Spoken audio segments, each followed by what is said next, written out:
Saudara-saudari, Santo Paulus setia pada ajaran Yesus dalam hal menghakimi orang lain. Paulus mengatakan dalam suratnya yang pertama kepada jemaat di Korintus demikian, "Karena itu, janganlah menghakimi sebelum waktunya, yaitu sebelum Tuhan datang. Ia akan menerangi juga apa yang tersembunyi dalam kegelapan, dan ia akan memperlihatkan apa yang direncanakan dalam hati. Maka tiap-tiap orang akan menerima pujian dari Allah." Paulus menyadari kembali akan artinya melihat hal yang baik dalam dirinya dan dalam diri sesamanya. Mungkin kita akan bisa mengatakan, semakin kita melihat keburukan-keburukan orang lain dan mencarinya, maka kita tidak ada kesempatan untuk melihat yang baik dalam diri kita dan yang baik dalam diri sesama kita. Dan hari ini kita bersama belajar dari cara pandang Tuhan Yesus, supaya kita dimampukan melihat hal yang baik dalam diri kita dan juga sesama kita. Ukurannya bukan diri kita, ukurannya bagaimana Tuhan memandang kita dan memandang sesama kita.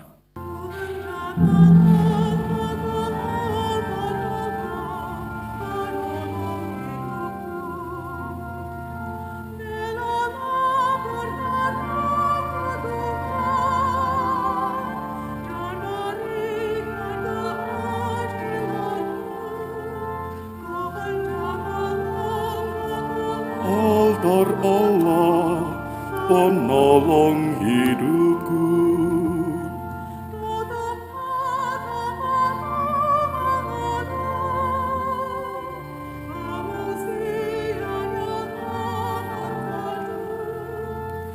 Ku hendak melangkah altar Allah, penolong hidupku. Dalam nama Bapa dan Putra dan Roh Kudus. Semoga rahmat Tuhan kita Yesus Kristus, cinta kasih Allah, dan persekutuan Roh Kudus bersamamu.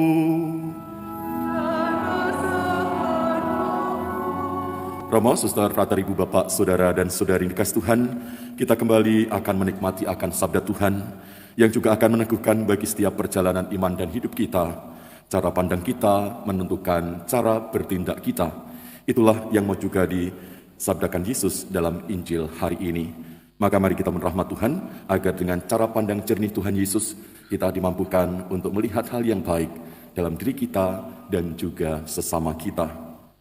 Saudara-saudari, marilah kita menyadari dan mengakui dosa-dosa kita supaya kita layak pantas merayakan misteri suci hari ini. Tuhan Yesus Kristus, Engkau diutus untuk menyembuhkan orang yang remuk redam hatinya. Tuhan, kasihanilah kami. Engkau datang untuk memanggil orang yang berdosa. Kristus, kasihanilah kami. Engkau duduk di sebelah kanan Bapa sebagai pengantara kami. Tuhan, kasihanilah kami. Semoga Allah yang Maha Kuasa mengasihani kita, mengampuni dosa kita, dan menghantar kita ke hidup yang kekal. Marilah kita berdoa. Allah Bapa Maha Baik, Engkau berkali-kali mengutus para nabi untuk memperingatkan umat-Mu. Semoga kami pun peka akan peringatan dan rencana kehendak-Mu yang Engkau sampaikan melalui sabda yang akan kami dengarkan. Dengan pengantaran Yesus Kristus Putra-Mu Tuhan kami, yang bersama dengan Dikau dalam persatuan Roh Kudus, hidup dan berkuasa Allah sepanjang segala masa. Bacaan dari kitab kedua Raja-Raja. Pada waktu itu, setelah memenjarakan Raja Hosea, Salmaneser, Raja Asyur menjelajah seluruh negeri Israel. Ia menyerang kota Samaria dan mengepungnya selama 3 tahun.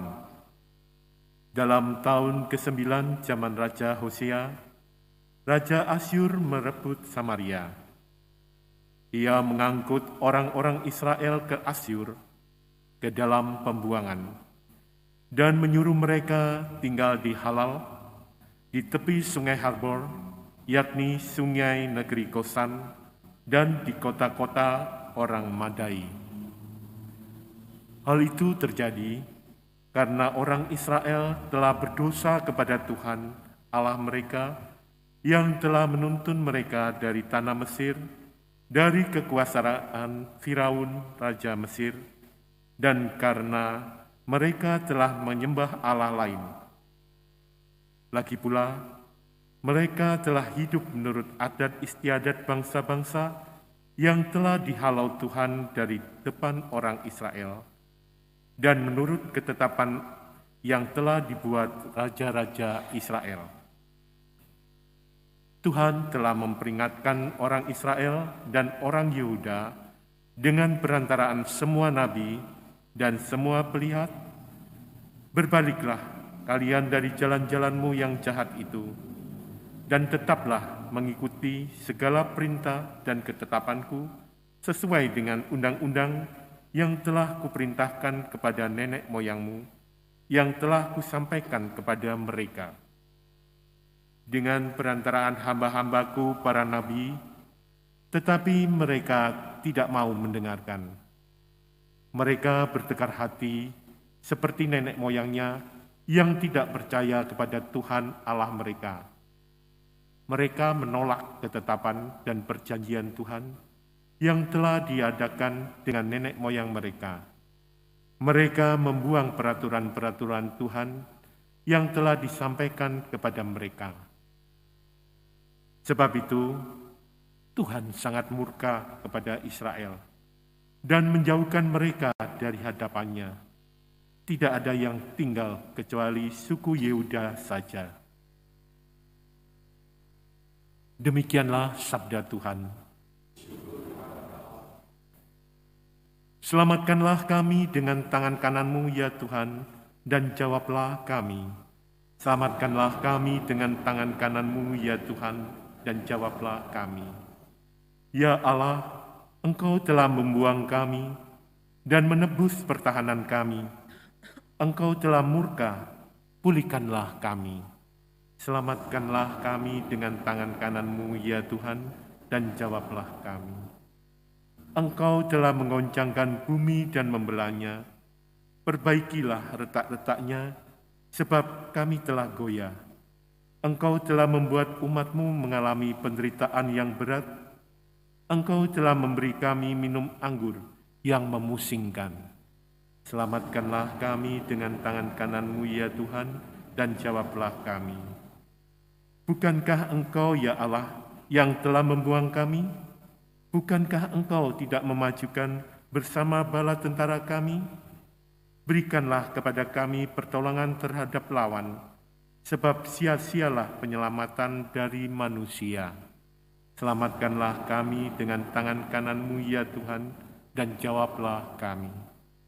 Haleluya, haleluya, haleluya.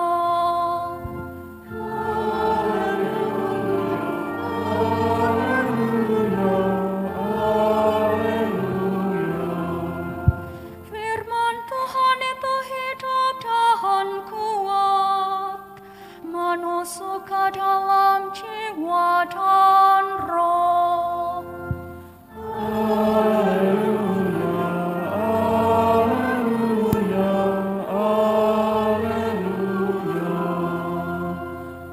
Tuhan bersamamu.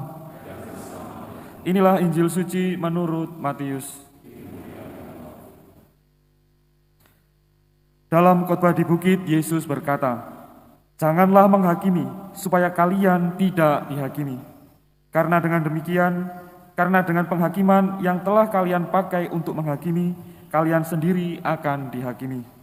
Dan ukuran yang kalian pakai untuk mengukur akan ditetapkan pada kalian sendiri.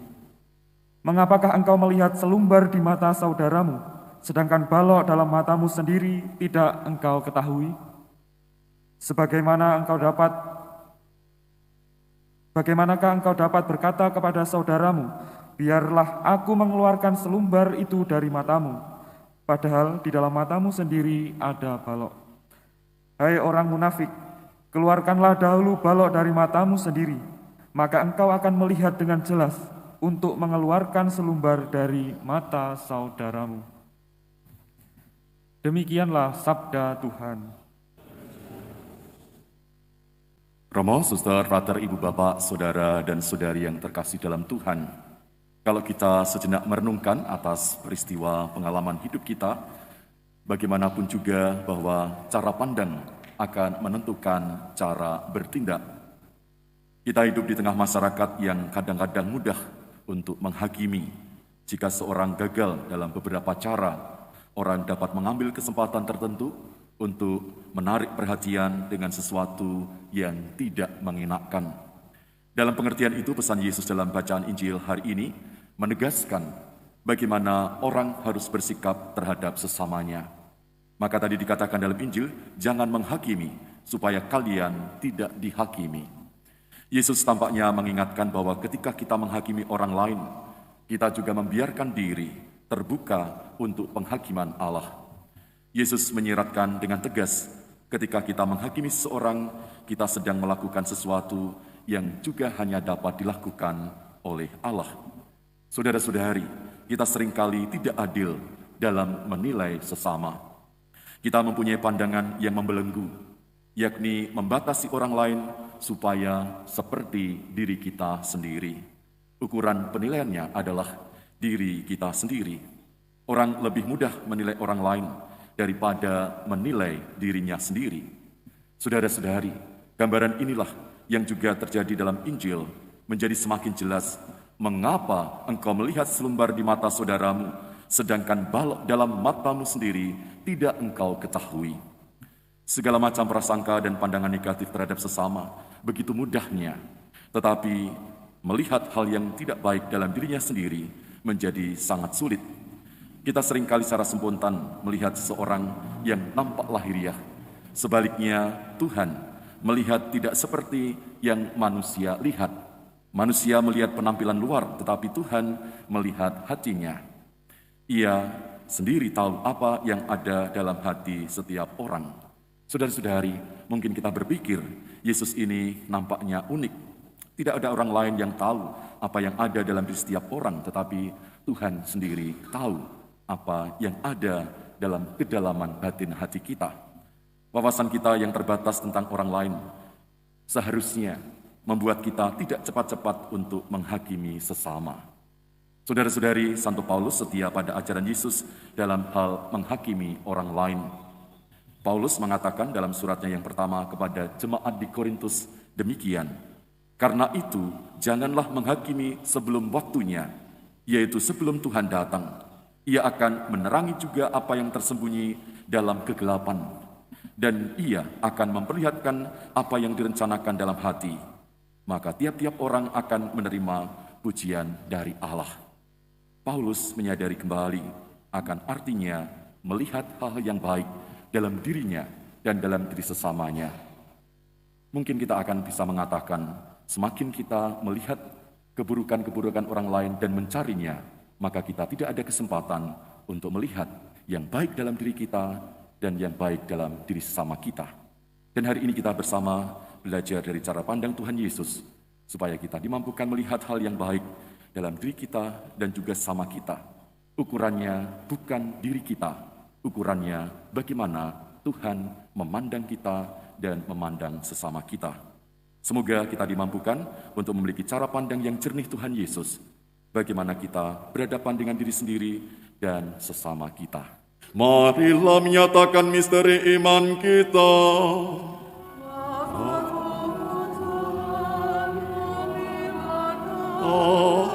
Akan kebangkitan-Mu kami muliakan hingga Engkau datang. Keluarkanlah dulu balok dari matamu, agar dapat melihat jelas untuk mengeluarkan selumbar dari mata saudaramu. Marilah kita berdoa. Allah Bapa Maha Kasih, Engkau telah menguduskan kami di dalam santapan sabda dan tubuh putramu. Semoga berkat daya Ekaristi ini, mata kami semakin jernih, melihat ke dalam diri sendiri, dan bersama-sama saling membantu menggapai kesempurnaan abadi dengan pengantaran Kristus Tuhan kami. Amin. Tuhan bersamamu.